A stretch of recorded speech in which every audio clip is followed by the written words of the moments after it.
According to a 2009 study by Fairness and Accuracy in Reporting, with the exception of CBS, every major media outlet in the United States shares at least one board member with at least one drug company. Let me put it in perspective for you. These board members wake up, they go to a meeting at Merck or Pfizer, and then they have their driver take them over to a meeting with NBC to decide what kind of programming that network is going to air. And for those board members who aren't pulling double duty with a media conglomerate and a big drug company, they still understand that they can't be honest and objective about Big Pharma because Big Pharma pays their bills.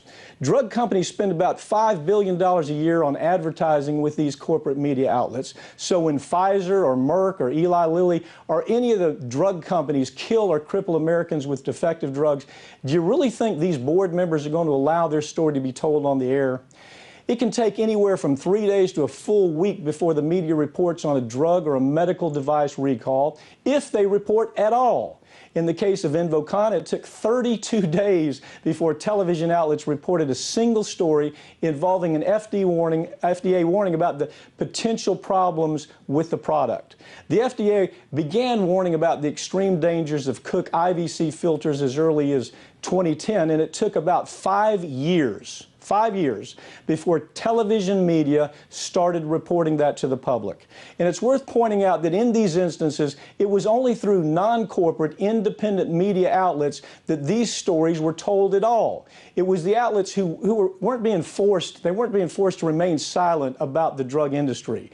And you can replace IVC or Invokana with any other drug or product, and the story is all the same. Stryker hip implants, C8, Vioxx, Roundup, Xarelto, talcum powder, they're all the same thing. The corporate media doesn't care about these stories because they either share board members with these companies or because they want those companies to keep throwing dollars their way and big advertising dollars.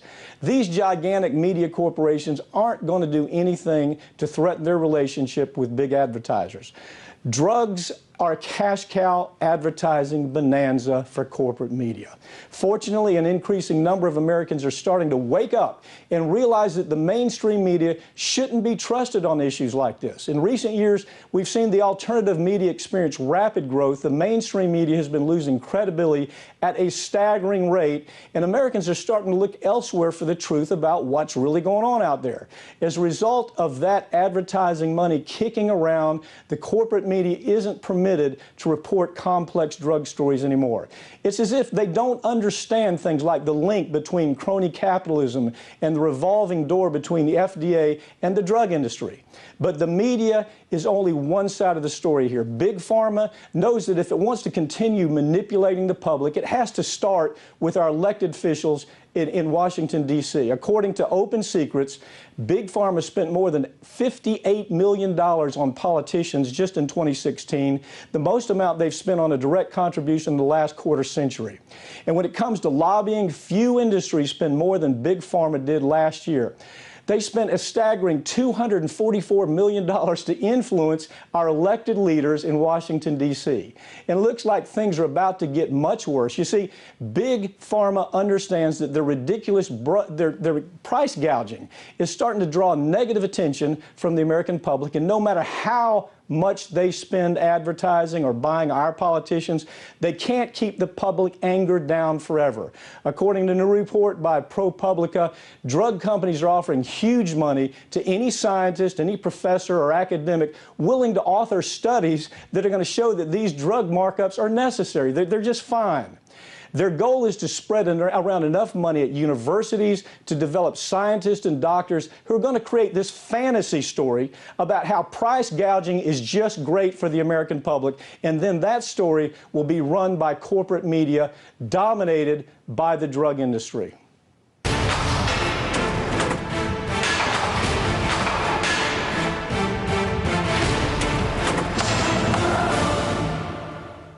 Joining me now to talk about Big Pharma's influence over our daily lives and their quest for even more power is Martha Rosenberg, an investigative health reporter and the author of the book Born with a Junk Food Deficiency.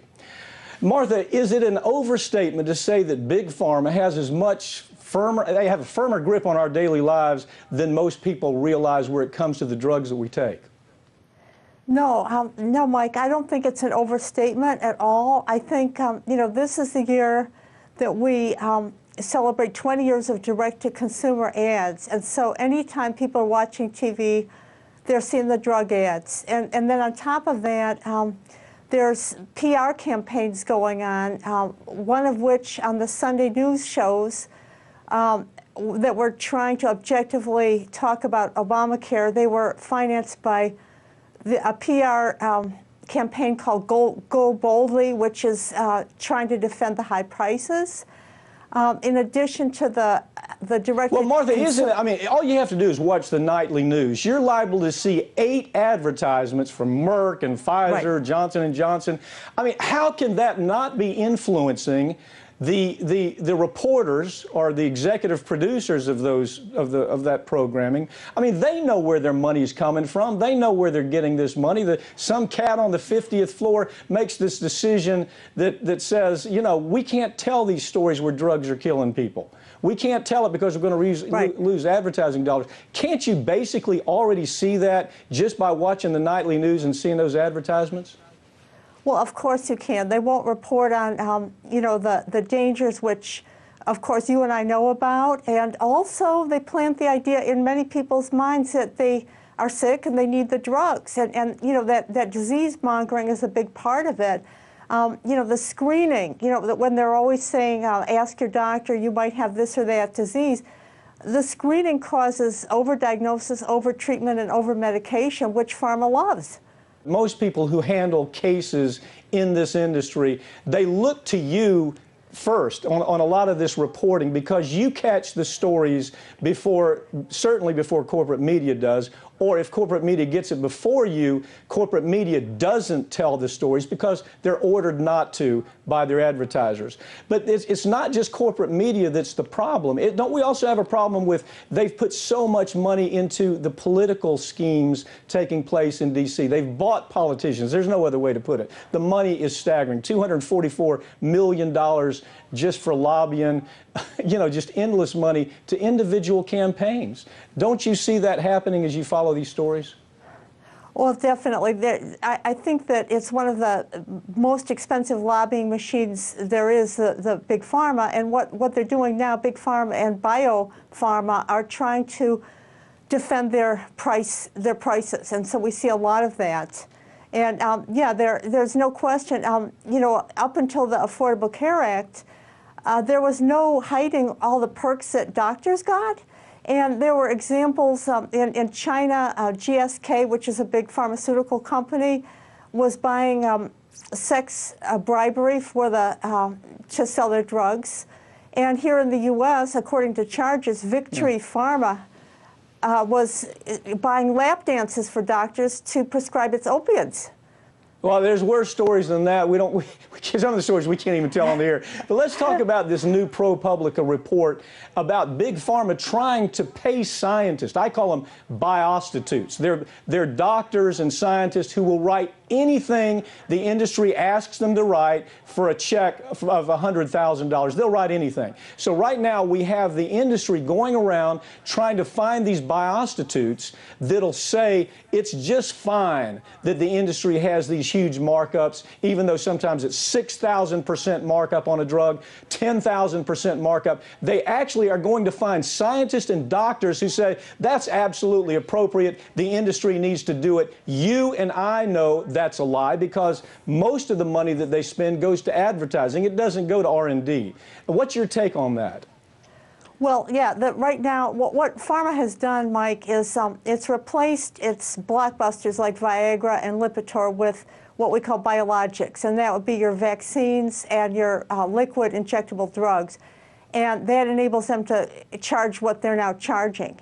And now they're in the process of trying to defend those charges.